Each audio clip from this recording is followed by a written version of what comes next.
waaw loolu nangu ni waa projet ñee la woon. waaw loolu mun na te bañ a gëmloo ni ngi ni ñoom ñoo ko. day nekk projet bu baax sax parce que nag soo dee seet loo gis ci àddina continuité la rawatina assemblée nationale continuité la lu baax lañ fa teg ñi la fa ñu jiitu suñ ko fa tegee yow soo ñëwee gis ne lu baax la da nga ko war a continuer soo gisee nag jàpp nga ne lii dina sooxeel liggéey assemblée nationale nga dindi ko waaye c'est vrai nangul ni ñi nga xamante ne bi ñoom ñoo sumbali teg ko fi ñi kat ñoom ñoo ñu fi nekkoon et dama ko yeggali et dafa war a nekk sax une fierté pour ñi nga xamante ne ñoom ñoo ko fa teg muy waa taxawu wàllu.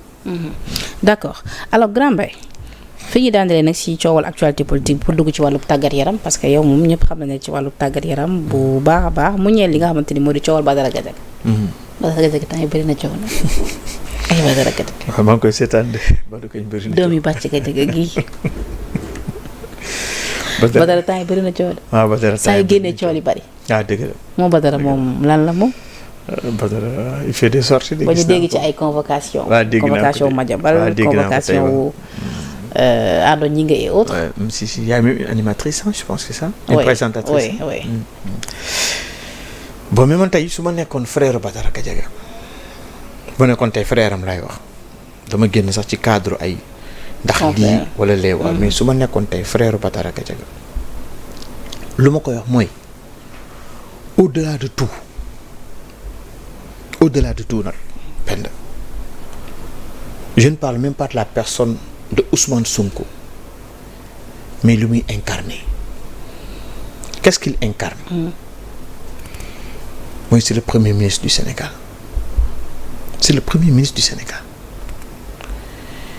et su loolu yëpp weesoo il doit y avoir le minimum de respect parce que on parle du premier ministre tey li tax coow li bari yëpp tey su Ousmane Sonko nekkuloon premier ministre coow li du toll nii tey Ousmane Sonko su nekkuloon premier ministre tey coow li du toll nii waaye nag ku toll ni premier ministre du Sénégal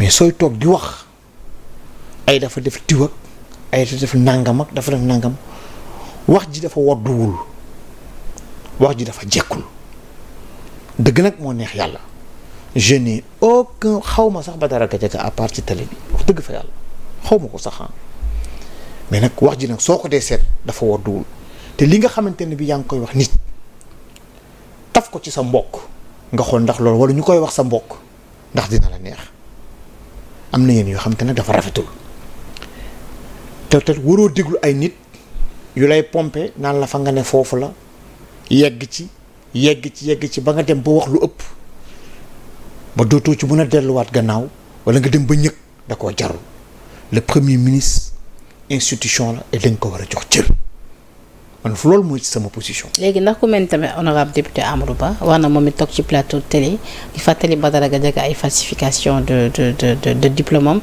ba jàpp ni tey jii dans un pays normal ku mel ni Badara war woon toog ki télé di wax. mënoon naa ñàkk est-ce que tamit du lu ni mel moom moo soobee coow li yëpp fi mu yegg si. mënoon naa ñàkk loolu dama jàpp ni honorable député Amadou Ba très pertinent d'ailleurs soo koy déglu ci ay déroulés que ça soit à l'Assemblée wala sur les plateaux parce que débat politique bi waratul nekk ci ay débat de personne. oui loolu mënoon naa ñàkk.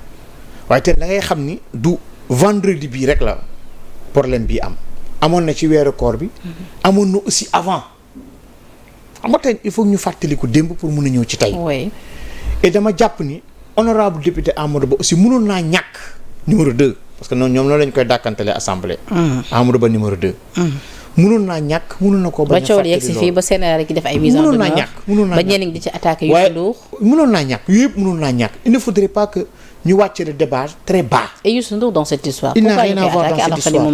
Il n'a absolument rien à voir dans cette histoire pour man parce que moom télévision mais lañ fay def ak lañ fay wax je pense que ni Youssou Ndour toogu fa. et jàpp ma ni Youssou Ndour boo xanaa dina toog dinaa Badara Gadiaga waxal lii gëw ma ko yaakaar man dina def loolu. da nga bokk suñu jàpp ni ku mel ni Badara dafa am agenda politique am et que loolu lay déroulé comme ni ko gis-gisu ñenn ñi. boo xam nga li mu xalaat moom moo ko xam Penda mais man ci li mu def laay jugé. ku mel ni Moustapha Diop Walfadjri ma dafa jàpp ni Badara moom nekkatul ab simple chroniqueur. waaw mais mun amaana Moustapha am na lu mu xam lu ma xamut waaye man li ma gis te mun koo seete. mooy que ni wax ji daal. wax ji dafa jekkut. te wax ji dafa yiwut. te yii muy wax aussi su fekkonte ne wax nañ ko sa waajur wala ñu wax ko sa nijaay wala ñu wax ko ci koo xam te ne koo sopp la. du la neex. et encore une fois au-delà de la personne de Ousmane Sonko. c'est le premier ministre du Sénégal. et nag ngay sénégalais Ousmane Sonko di sénégalais mais dafa am ñoo xamante ne dañ ñoo rax. mais duñu ay sénégalais. mais dañuy toog naan xool ñii comment il traite le premier ministre mais ça c'est pas normal. On lui doit respect et considération. On lui doit respect et considération au-delà de toutes ces considérations politiques. Mais on lui doit respect. Et convocation c'est le premier ministre du Sénégal. gis nañ les Birahim Seck et autres yëpp ni ànduñu ci convocation Madiambal dans cette affaire. Convocation Madiambal dans cette affaire. nee nañ tamit ku mel ni Birahim nee na Pastef su juumee bu nekkul ci yoon bu baax dañ ko koy wax. Kokan la. Birahim Seck. mu ne kan su juumee. mu ne Pastef. Pastef bu ñu nekkee di juum.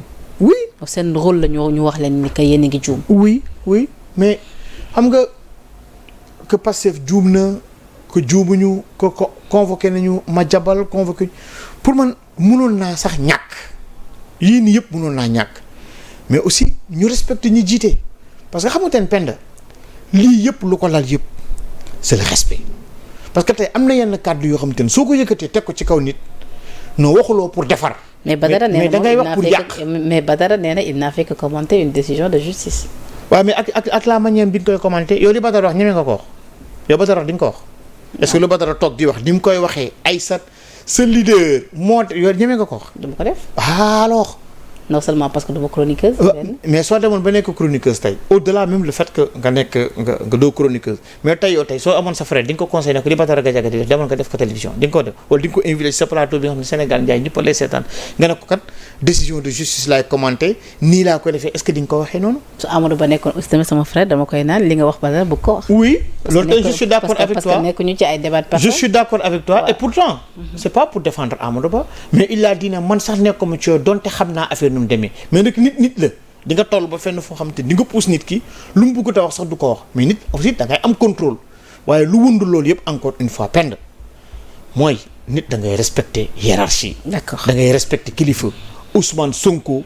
C'est le premier ministre du Sénégal. D'accord. On lui doit respect encore une fois et considération. D'accord. Mais pas yenn propos yoo xamante ne da nga koy génne ci kaw nit ki mais du matin au soir propos yoo xamante ne bi ku ko dégg sa loxo dem ci gémmiñ te du ànd ak tibb. Alors, mais il faut arrêter. À rappeler que vous suivez toujours votre émission de la semaine avec comme invité Mbaye Sène di taskatu xabaar xam-xamu màcc la également ci wàllu tàggat yaram. Alors Grand Mbaye dama bëgg d'abord ci wàllu xibaar yi tàggat yaram yi ñu dooree ko ak génn àdduna Diogo Jota moom nag a rappelé que ni nekkoon na Liverpool FC jot fa liggéeyal ak yi nga xamante ni moo di Sadio Mané depuis lors nag 3 jours ci tey dégg ñu guñu woon sax Sadio Mané def ci poste mais tey Sadio Mané def na ci poste ci li nga xamante ni moo di ay page am nee na ta disparition nous laissera en vide parce que tu es parti à la fleur de l'âge. Cela nous fait de la peine et la consternation. Reste le sentiment le mieux partagé pour nous qui t'avons côtoyé au quotidien pendant des années à Liverpool FC. À jamais dans nos cœurs. Lii la Sadio Mané tweeté. Un poste correct et il l'a fait au bon moment. mu joué ak moom xam le joueur xam la personne et ko xam Sadio xam ni il n'est pas dans des histoires yoo xamante ne bii nii lu mu gëmul du ko def lu mu gëmul du ko wax.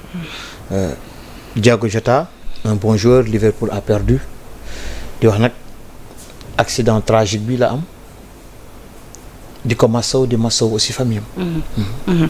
Parlons de Sadio Mané a rappelé qu'il était absent pour les matchs amicaux face à l'Irlande niki le 6 juin et l'Angleterre également niki le 10 juin après ci ginnaaw loolu ñu gis Sadio Mané ca Makka muy amal li nga xamante ni moom moo di umra waaw muy aj plutôt muy aj y a différence hein? Oui, il y a différence c'est vrai qu'il y a différence mais ci jamono boobu ñu bëri ñu ngi doon laajte est-ce que jamono ji Sadio dafa nekk ci problème ak équipe technique ak staff technique bu équipe nationale bi wala ndax dafa am jafe-jafe ak l'entraîneur wala lan la après plus tard lañu gis photo yi mais malgré tout ça ndax on peut dire que ni Sadio ba tey la gën a nekk ci biir équipe nationale wala boog mi nga approché la sortie. xam naa ni yow mënuma la dama noonu dootuma ci waxati am na ci benn chaîne de télé bi ma demoon on m'avait posé la question à savoir Sadio Mané en équipe nationale gis nga pend Sadio est le meilleur joueur sénégalais de tous les temps mu neex ñenn ñi naqari ñenn ñi Sadio Mané est le meilleur joueur sénégalais de tous les temps. Pourquoi? 2 fois Ballon d'Or africain yemuma cooc yemuma fa. Meilleur buteur de la Premier League en Angleterre co-meilleur buteur moom la woon Aubameyang ak Momo Salah mais moom dugalul penalty contrairement aux autres. Sadio Mané a été primé deuxième meilleur joueur France Football. Sadio Mané a été primé quatrième meilleur joueur France Football. Et man ce jour-là bi ñu koy primé quatrième meilleur joueur j'étais à Châtelet bi ñu doon décerner prix Ballon d'Or bi France Football. J'étais avec des confrères français qui étaient là-bas ku ci mel ni ñoom Grégoire Margoton ñoom Messaoud Ben Terki ñoom Grégory Novak ñoom ils étaient même étonnés de voir Virgil van Dijk nekk numéro 2 Sadio Mané nekk numéro 4 parce que boobu dem nañ sax ba ne Jürgen Klopp nu mu waxee woon entraîneur Liverpool moo taxoon ba Sadio sax jëlul li nga xamante ne moom mooy Ballon d'Or bi c'est pas grave et de par aussi la personne l'ambassadeur qu'il est gis nga nit balaa nga koo xam dëgg nga côtoyé ko Sadio soo ko jegee soo ko soree da nga koy sopp soo ko jegee gën koo bëgg xam ndax lan ndax l'image de la personne le comportement de la personne et il est tellement sérieux et honnête que dama jàpp ni su demul ba mun a apporter quelque chose équipe nationale Sénégal Sadio Mané dootu ñëw ci équipe nationale Sénégal on a tout dit nag. maanaam bu demee sax ba xam ne mënatul apporter quelque chose nga jàpp ne décision boobu sax ci moom Sadio lay jógee. ci moom lay jógee. parce qu'il est honnête. Sadio est très sérieux et honnête et travailleur. Il est sérieux, honnête et travailleur. yeneen ni muy def nag mooy ce qu'il est en train de faire ce qu'il apporte à la population sénégalaise ça c'est autre chose je préfère ne même pas rentrer dans ces détails xam naa gis naa et mu ngi nekk di ko def raison pour laquelle su fi ñëwee autorité bu koy bëgg a recevoir la dernière en date c'est l'ambassadrice.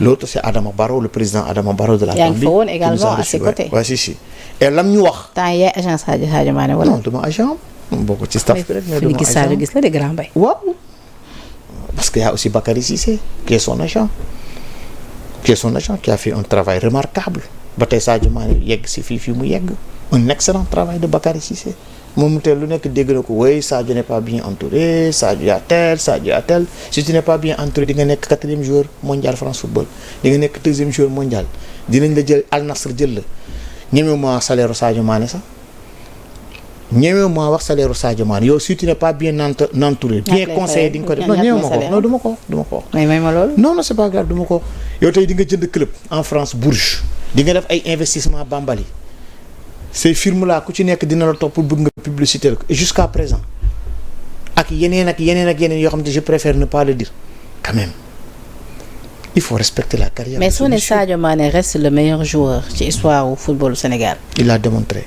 fooy dugal ñoom El Hadj Diouf. ah non El Hadj ils sont des légendes ay grands joueurs lañ mais da ngay xool nit joueur lu mu def ci carrière am El Hadj il a joué en Angleterre mais il n'a pas été meilleur buteur un très bon joueur El Hadj qui est un ami.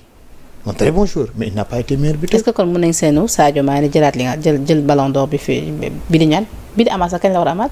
ballon d'or africain. waaw oui mun na nekk tout dépendra en fait des performances avec l'équipe nationale du Sénégal parce qu'il est en train d'être très performant avec Al Nassr un championnat bi ñu doon naan oui c'est un championnat boo xamante ni qui n'est pas bien. ba gis nañ équipe bi nga xamante ne moom moo ko remporté moom moo éliminé. Manchester City. coupe du monde des clubs. Al Hilal bu Kalidou Koulibaly moom moo éliminé Manchester City bu Angleterre qui joue les premiers rôles en Angleterre il faut respecter la carrière de ce petit. D'accord. C'est un immense joueur. Maintenant nag septembre lañ dem di jouer le Sénégal a besoin de Sadio Mané comme Sadio Mané aussi a besoin d'apporter li nga xam te moom mooy fibre patriotique am pour sa nation qui n'est autre que le Sénégal et fu mu ko def ko feneen. ndaxte nag doo am club sponsor yu bëri topp la en France sponsor yu bëree bëri topp la nga ne déedéet damay jël Air Sénégal taf ko sama digg mayo soo neexoon mënoon na ko bañ a def bëgg Sénégal moom moo tax mu def ko. parlant de l'équipe nationale ñi ngi waajal tamit li nga xamante ni moom moo di Coupe d'Afrique des Nations bi. ni ki Maroc su ma juumul. oui c'est au mois de décembre janvier. oui 2025 2026. fuñ toll ci wàccaay. gars yi a ngi ci on a 2 matchs qui sont très importants nag. Qualification coupe du monde bi benn bi contre Soudan la beneen bi contre République démocratique du Congo mu nekk une finale parce que Congo moo jiitu Sénégal jël 2e Soudan jël 3e tey soo gagné sa ñaari match yooyu c'est sûr que di nga dem fële ca Coupe du Monde ba 2026 États-Unis Mexique ak Canada di ko organiser. Alors ci jour équipe nationale la ñuy desandi ba tey Idrissa Gana Gueye qui prolonge à Everton son contrat jusqu'en 2026. moom it luñ ko waxul nag moom il est élu meilleur joueur de la saison. moom luñ ko waxul moom itamit wax nañ ko lu nekk. ñi naan jeexal na amul luñ ko waxul. amul luñ ko waxul moom itamit mais tu as vu son niveau et d'ailleurs concernant Sadio sax ñu ngi wax xam nga ñu ngi wax ay Al Nassr mais y a même d'autres clubs européens yoo xamante ne bii taxaw nañ pour récupérer ko nii. mais mënuñ ko fay. comme qui. mënuñ ko fay. comme kan. waaw y a des clubs européens rek xam nga am na dama lay jox ay exclusivité. waaw moo tax ma lay wax ni y a d'autres clubs européens yoo xamante ne bii nii song nañ ko pour bu ko récupérer des clubs yu nekk en Europe et des grands championnats Italie Turquie en France et de grands clubs nag des clubs de renom song nañ ko pour bëgg récupérer Sadio Mané mais mënuñ ko fay ils ne peuvent pas le payer. kon mu ngi waaj a quitter El Nassr wala finalement. non quitté wul Al Nassr mu ngi fa ba tey parce que mënuñu ko fay. non mais dama la bëgg wax ne la ñooñu mënuñ ko fay. ils ne peuvent pas payer Sadio Mané. kon ndax dans ce cas là mun nañ jàpp ni Sadio fu mu ne nii El Nassr lay continuer ba keroog. oui fa lay continuer foofu la am contrat ba tey. Al Nassr gëm ko lool nag. Al Nassr gëm ko lool ba pare mu nekk un compétiteur pendant ces vacances là man je n'ai jamais vu ça. yow nga ñëw vacances mais chaque jour que Dieu fait Sadio Mané ne fait que s'entraîner à la limite sax dama ko naan mais booy di nga surmener looy defee waxtaan ak moom sax doo ko def da ngay toog di waxtaan sax mu ngi entraîner tellement sérieux moi je pense que les Sénégalais certains ne connaissent pas la capacité de ce jeune d'accord wax ci moom nag tout le temps suñ koy wax nii peut-être amaana. dina am ñeneen Sadio Mané c'est une autre dimension. léegi ci Idrissa Gana Gueye.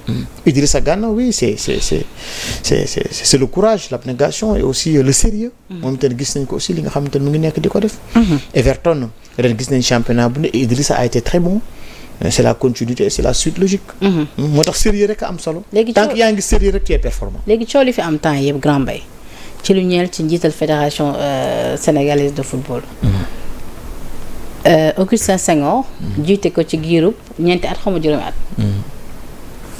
am ñu jàpp ni Augustin doon dafa war a dem. 4 mandats nga boo xoolee 5 mandats. Augustin ñaata mandat la depuis 2009 te mu ngi fi. depuis 2009 de Augustin mu ngi fi. waaw mu ngi fi waaw.